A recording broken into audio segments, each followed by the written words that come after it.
Ang Verde Island Passage ay binubuo ng bahagi ng karagatan na pinalilibutan ng Batangas, Romblon, Marinduque, Oriental Mindoro at ng Lubang Island sa bahagi ng Occidental Mindoro.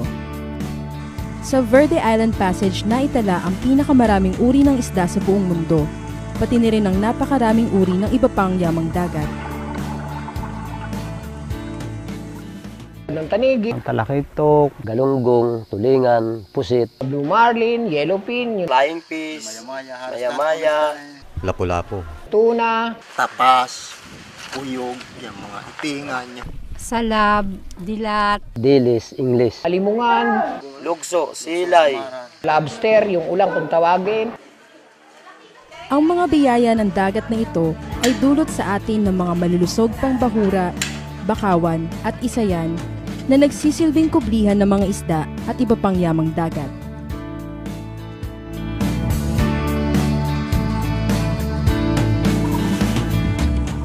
Lubhang mahalaga ang mga lugar na ito sa karagatan, sapagkat habang lumalaki ang mga isda, nag-iiba rin ang kanilang mga pangangailangan at lumilipat din ang lugar na mapagkakanlungan. Kami ay masaya at ikinararangal namin na kami ay napasama diyan sa sinasabi nga natin na the center of marine biodiversity. Yung aming mga corals ay aming pinagmamalaki rin na napapangalagaan kahit papaano. Ang mga bahura, bakawanan at isayan ay nagsisilbi ring pananggalang ng komunidad sa malalakas na alon at bagyo na inaasahan ding mag-iibayo sa mga darating na panahon. Ngunit sa gitna ng yamang ito, makikita na rin ang unti-unting pagkaubos. Ang mga taong nakikinabang sa yaman ng karagatan kung minsan ay tila ba wala ring pakundangan. Mga pasabog, lason, lambat na humuhuli maging ng mga maliliit pang isda o sumisira sa bahura, paghawan sa mga bakawanan, basura, lahat ng ito ay sumisira sa karagatan at sumasakal sa buhay na nagbibigay sa atin ng maraming kapakinabangan. Pangunti ko yata isda. Marami yung kumisan nanonood yung nangadayo ko dito. May iba naman pinuputok yung isda. Malaki ang pagbabago. Ano po kayo? Ay wala akong ngayon mahuli. Ay isang area lang, mas marami pa dito. Ay ngayon, hanggang tanghali na yan eh. Kaya nga lang yan nga pong isda, parang tao din yan eh. Eh ikaw ba naman yung lugar mo, Bumbay ng Bumbay, siyempre lalayas ka. O di parang ganon din sila eh. Ngunit mayroon ding mga nagmamalasakit. Kabilang sa mga naninindigan para ipagtanggol ang karagatan ay ang mga bantay dagat.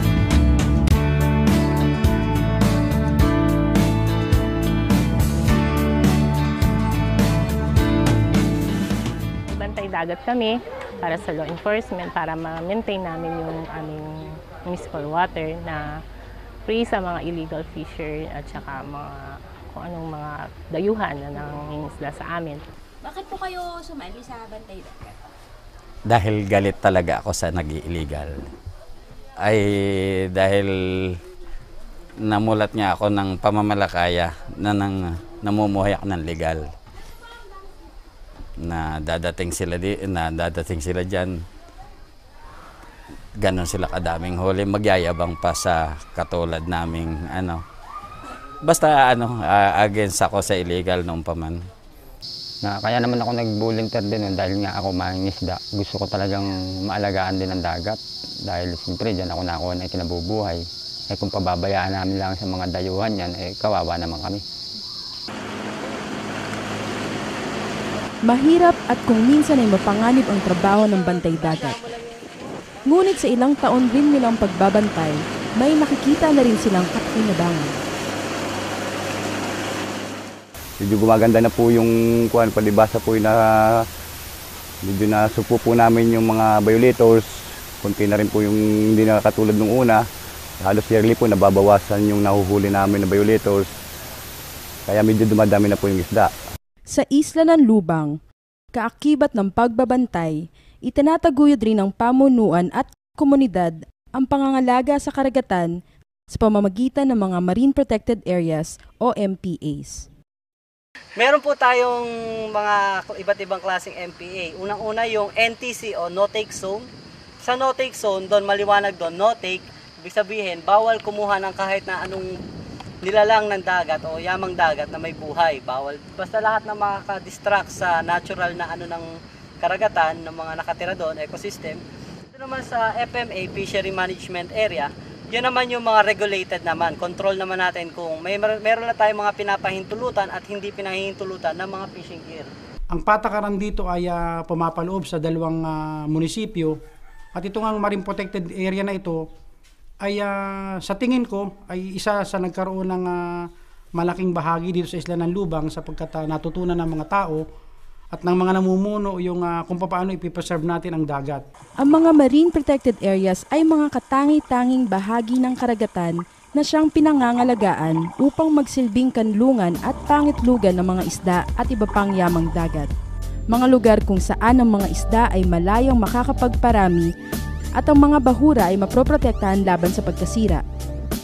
Mga lugar na nakakapagpatiyak ng pangmatagalang paglusog ng pangisdaan, pati na rin ang pag-unlad ng turismo at iba pang hanap buhay. Noong una po, nung itinatayo po yan, medyo yung pong mga mangingisda, siyempre nagreklamo po sa amin yan, dahil kami po ang mga officer po. Nagreklamo po nila sa amin na ba't di ka ganun, pinapayagan nyo. Kaya kung hayaan po muna natin na yan po yung pinag-aaralan. Kaya itinayo ay para po makabuti sa atin.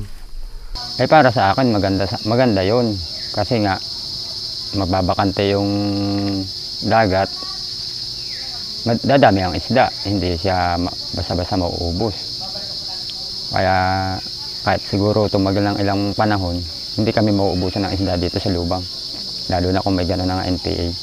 Sana, magdisingan sila na magkaroon ng time o magkaroon ng panahon na biglang magano yung isip nila, ay maganda pala itong nangyari sa atin. Kasi tingnan nyo, kahapon tayo, nananaksay tayo o nangingisda, wala tayong mahuli.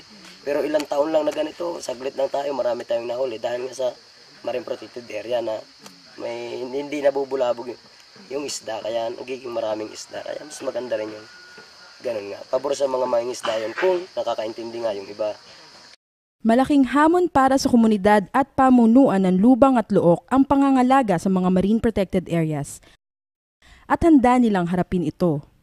I think it will be very productive yan because I can see now because alam mo, yung mga tao namin, naiintindihan na nila for example, the MPA, alam na nila yung role niyan, alam nila yung function niyan So slowly they're respecting it na and they have accepted the fact that the moment that's already covered and identified, talagang no fish zone yan, and they'll respect that. And alam nila from there, they will be able to generate more income but by having more fish in the sea.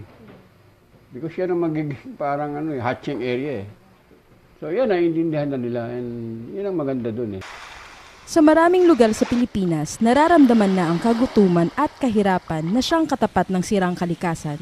Sa Lubang at Luok sa Verde Island Passage, ang komunidad ay lumalaban at nagtutulong-tulong upang harangan ang ganitong hinaharap. Ako po si Saldi Villarosa, ang palakasin ng enforcement, isa yan sa programa namin para muli talagang maibalik yung dating sigla ng karagatan. Larry po, yung mga gaya ng mga shell, ng mga mamahalin, dapat hindi natin kukunin. Ako po si Joey Ambrosio. Kami ang gumagawa ng mga batas pambayan patungkol sa pampangisdaan. Ako po si Police Inspector Lawrence Panganiban. Strict implementation po kami dyan para mapangalagaan yung mga lalatigid itong MPA. Ako po si Abelardo De Luna. Pwede namin directly ituro sa mga bata yung mga MPAs na yan. Ako po si Vice Mayor Apolinar Tria ng munisipyo ng Luok. Kami ay nagkakaroon ng malawakang pakikipag-ugnayan katulad ng pagpapamiting sa mga barabarangay. Ako si Elena Morales, pag-maintain ng mangrove area namin, tapos rehab in case kung merong mga nasisira. Ako si Barangay Captain Arnel Torrelisa, ang babantay pag-ngangalaga ng aming karagatan. Luella Villar de Lara po, yung tinatawag natin na MPA. Bale, pinapalaganap natin yun ngayon, tapos yun sa mangrove rehabilitation. mangingisda, guro, opisyal, kabataan. Lahat tayo ay umaasa sa biyaya ng karagatan. Lahat tayo ay may papel na maaaring gampanan at ibahagi. Ikaw, ano ang maibabahagi mo?